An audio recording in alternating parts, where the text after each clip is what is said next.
हम किशोरी झा अहाँ सब गोटा के नमस्कार करै छी।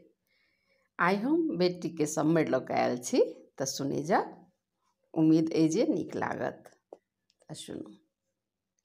गरीबक घर माए बेटी जनम लेल पिता मोन पड़ल उदास यौ। गरीबक घर माए बेटी जनम लेल पिता मोन पड़ल उदास यौ। कोन विधि हम बेटी के पोसब, कोन विधि करब बियाह यौ।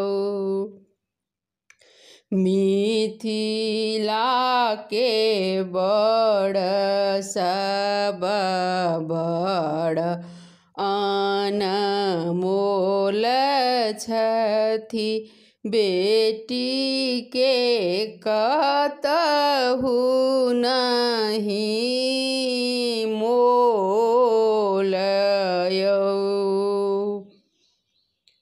पिता के वचन सुनी आएली पड़ोसिन, पिताजी के कहल बुझाई यौ। अपना नक्षत्र लए बेटी के जनम भेल, भाग्य लिखल भगवान यौ।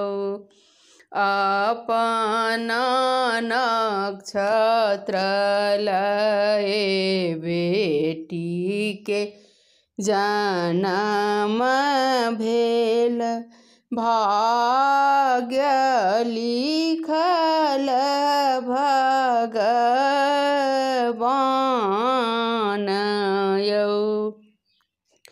जखन ही बेटी ब्याह जोग हेती, बड़ भेटत राजकुमार यौ।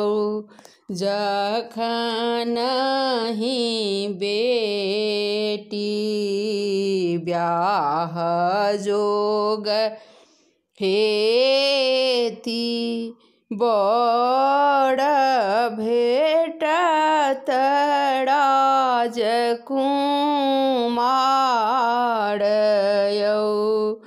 पड़ोसिन वचन सुनी पिता मोन हर्षित, धिया लेल हृदय लगाई